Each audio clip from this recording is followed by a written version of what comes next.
Hello guys, कैसे आप सब लोग। उम्मीद है कि आप सब लोग ठीक ठाक खैरियत होंगे। आज की वीडियो हम कवर करने वाले हैं आईआर के एक most important topic national interest के बारे में। दोस्तों, आज के टॉपिक में हम पहले नेशनल इंटरेस्ट की डिफिनेशन को देखेंगे, फिर नेशनल इंटरेस्ट किन चीजों से बना होता है, किन चीजें नेशनल इंटरेस्ट के साथ कंसर्न होती है उनको देखेंगे, और फिर उसके जो टाइप्स होते हैं उसको देखेंगे, इसके क्राइटेरिया को देखेंगे। देन हम उन मीन्स को देखेंगे जो नेशनल इंटरेस्ट को प्रमोट करते हैं, उनको प्रोपेगेट करते हैं। तो चलिए शुरू करते हैं। दोस्तों, नेशनल इंटरेस्ट किसी भी मुल्क के लिए सबसे मोस्ट इंपॉर्टेंट चीज होती है। नेशनल इंटरेस्ट के थ्रू ही वो सर्वाइवल कर सकता है। नेशनल इंटरेस्ट की परसूड की वजह से कंट्रीज वार और कॉन्फ्लिक्ट की तरफ जाते हैं, वो स्टारवेशन की तरफ भी चले जाते हैं, कैलेमिटी का सामना भी करते हैं।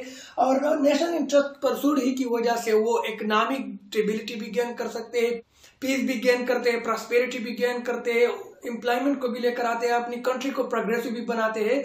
अब नेशनल इंटरेस्ट को अगर हम देखें कि नेशनल इंटरेस्ट होते क्या है, तो नेशनल इंटरेस्ट किसी भी मुल्क के गोल्स और पॉलिसीज होते हैं जो वो बनाते हैं किन चीजों के लिए कि वो हासिल करे सिक्योरिटी को, नेशनल गेम्स को, चाहे वो इकोनॉमिक लेवल पर हो या दूसरे लेवल पर हो, कल्चरल लेवल पर हो या सोशल लेवल पर हो, किसी भी लेवल पर हो, लेकिन वो गोल्स हो और पॉलिसीज हो, इसका सोल पर्पज मुल्क की प्रोग्रेशन, स्टेबिलिटी और पीस हो।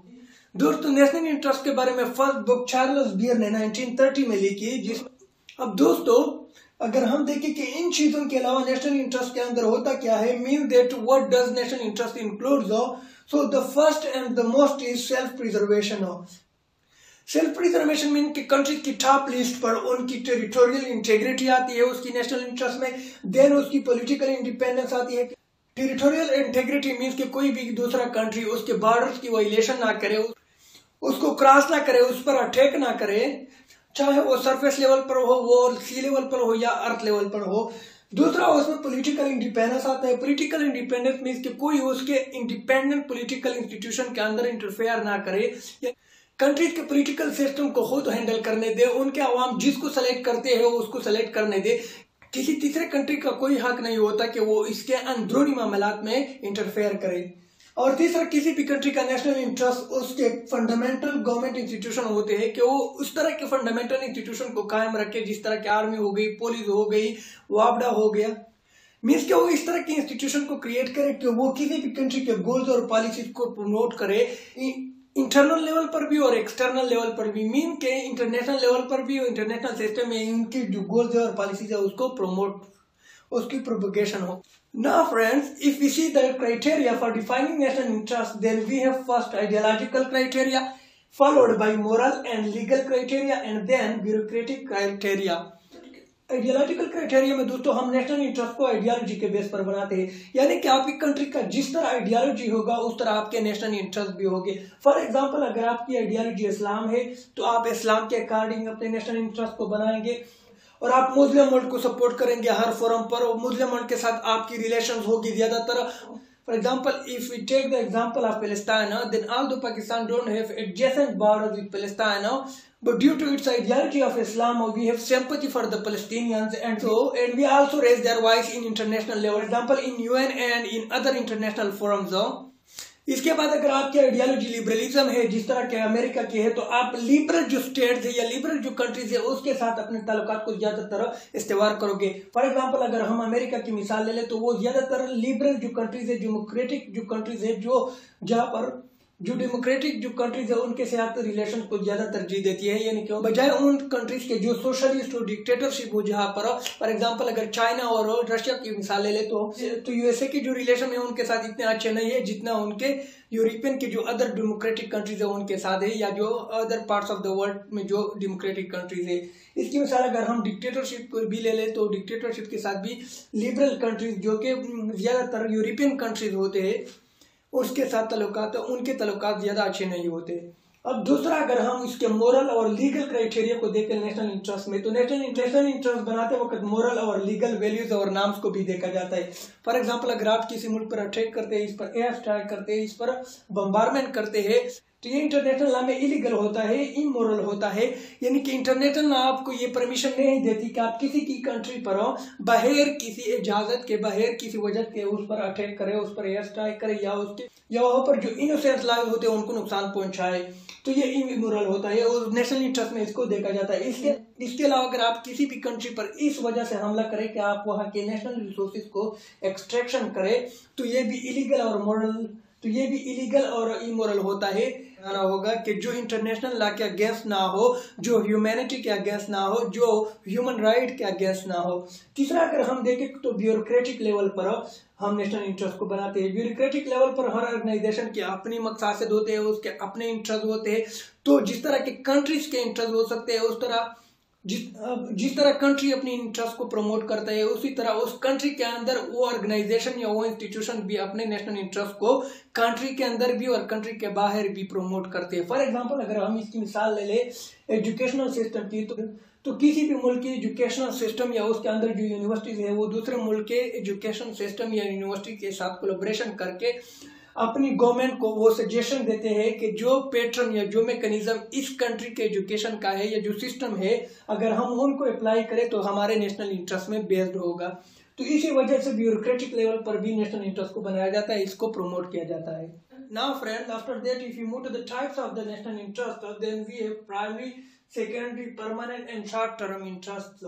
Then in primary interest, a country has the sole purpose of economic growth, means कि उनकी कंट्री इकोनॉमिक ग्रोथ करे, उनकी कंट्री इकोनॉमिक स्टेबिलिटी में आ जाए, वो ट्रेड और कॉमर्स के थ्रू अपनी गुड्स को प्रमोट करे, उसकी प्रोपेगेशन करे, एंड देन सिक्योरिटी के वो अपने बॉर्डर्स की प्रोटेक्शन करे कि कोई उसकी वायलेशन ना करे, and then we have survival, कि वो भी इंटरनेशनल सिस्टम में या इंटरनेशनल सोसाइटी में अपने आप को सर्वाइव करे, यानी कि वो अपना मकाम बरकरार रखे, अपने नेशनल इंटरेस्ट की ये टाइप अपना काम बरकरार रखे। किसी भी मुल्क की सबसे पहली इंटरेस्ट ये भी होती है, क्योंकि अगर मुल्क नहीं होगा तो इसके नेशनल इंटरेस्ट भी नहीं होंगे, अगर उनकी सर्वाइवल नहीं होगी तो उसके नेशनल इंटरेस्ट भी नहीं होंगे।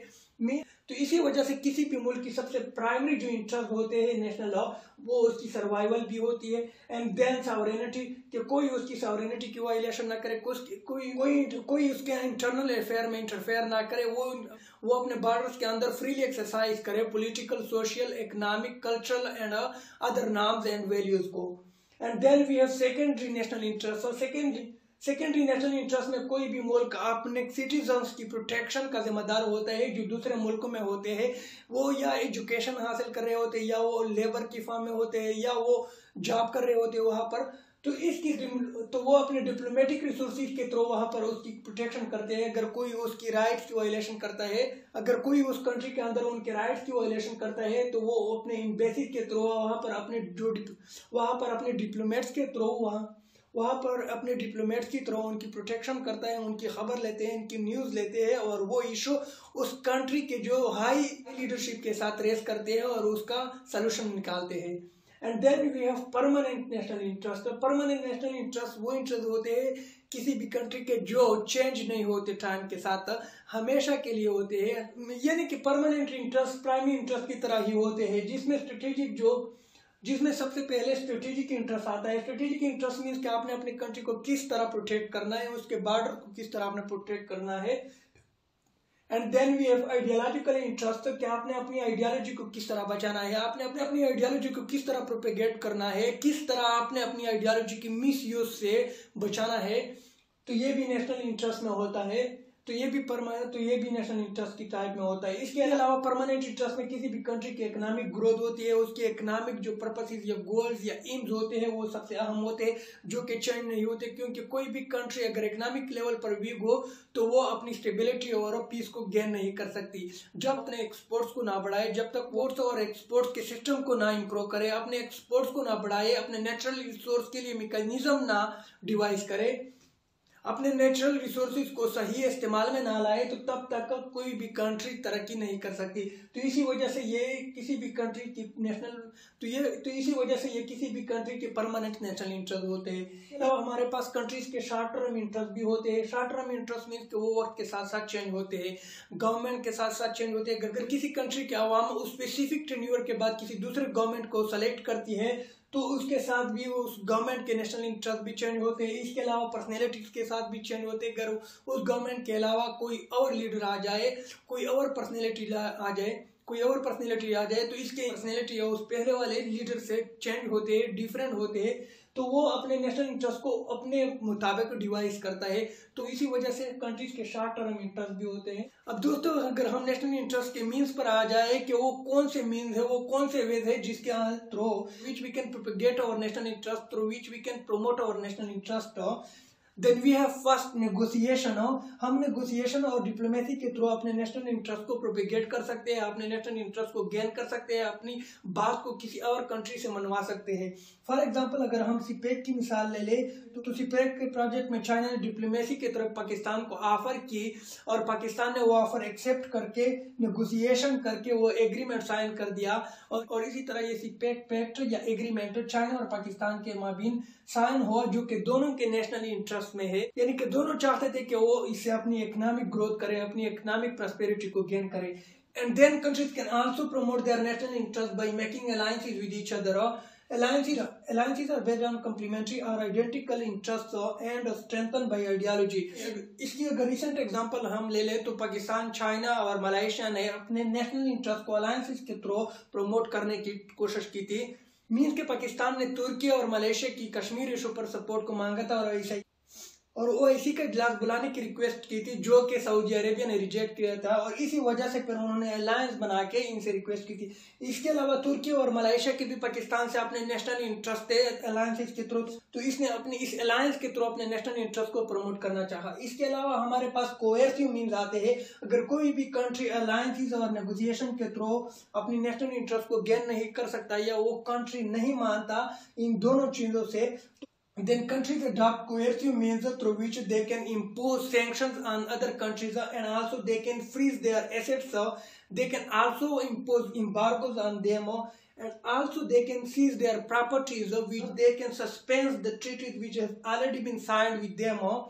Now, if we have take the example of USA and Iran, तो USA ने ईरान के साथ अपने साइन किए हुए डील्स को कैंसिल कर दिया।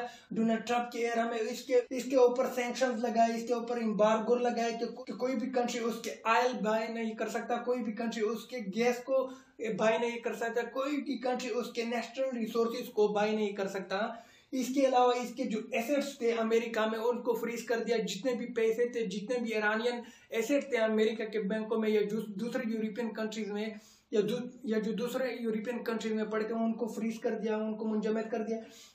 इसके अलावा इसके साथ रिलेशन की कट ऑफ कर दी। अब इनको कोएर्सिव मींस की आखिरी एंड या आखिरी लिमिट बार होती है। अगर कोई कंट्री इन चीजों से भी ना माने तो वो कंट्री वो दूसरे कंट्री पर अटैक करता है और इस तरह एक वार चढ़ जाती है और इसके थ्रू वो अपने नेशनल इंटरेस्ट को गेन करने की कोशिश करता है, उसको ग्रेप करने की कोशिश करता है। For more videos please subscribe the channel literature वाला।